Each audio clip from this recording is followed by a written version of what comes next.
If you're wondering why video output slowed down in 2022, my priorities have really shifted since getting a full-time job. That said, my dedication to the channel has not lessened and I was still able to play a lot of great games, and only some of them came from the sizable release window of 2022. I barely missed the It Takes Two train last year, and thankfully I've rectified that because holy moly, this is incredible. It's like a smorgasbord of ideas and set pieces always moving on to the next exciting moment, a beacon of creative and cooperative fun. I've been dabbling in fighting games for a while now, including Tekken 7 and Dragon Ball FighterZ, but I'm still waiting for one to really hold my interest beyond Smash. I think one problem has been a lack of compelling single-player content, so if you guys have any suggestions for that sort of thing, let me know. 2022 was the year of open-world games, I mean my goodness. I get that it's seen as the most ambitious and popular genre right now, but these days I prefer smaller, more concise stuff. Games like Pushmo, a near-perfect puzzle platformer that definitely deserves another life on Switch. I kind of went crazy with the Virtual Console and other software before the Wii U and 3DS eShop closures, the most notable purchase being the DLC for Fire Emblem Fates, so I can finally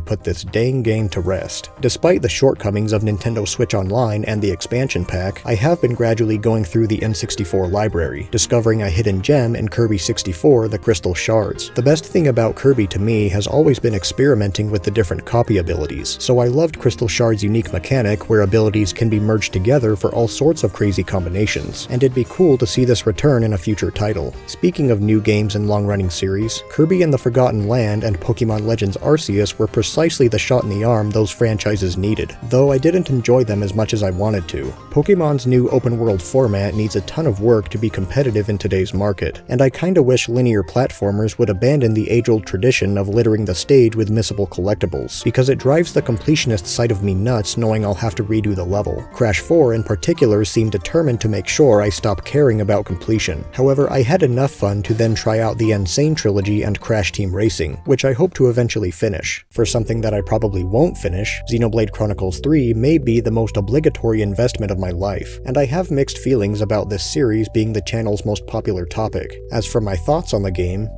nah, I'd better not. Look, just port Xenoblade X to Switch already and I'll be happy. F-Zero must have taken the majority of my free time, playing almost all the games and even watching the entire anime on YouTube, and I never watch anime. All this made me strongly consider doing a video on the whole franchise, and I still might, I just gotta commit to it. I'm hesitant to announce projects early, but for those looking for a channel update, I will say that my next marathon has been decided and is planned to coincide with a long-awaited sequel coming out in 2023. Can you guess what I'm referring to? YouTube is extremely fickle, so once again I appreciate any and all support and viewership you've given me up to this point. Have a wonderful holiday and best wishes for the year to come.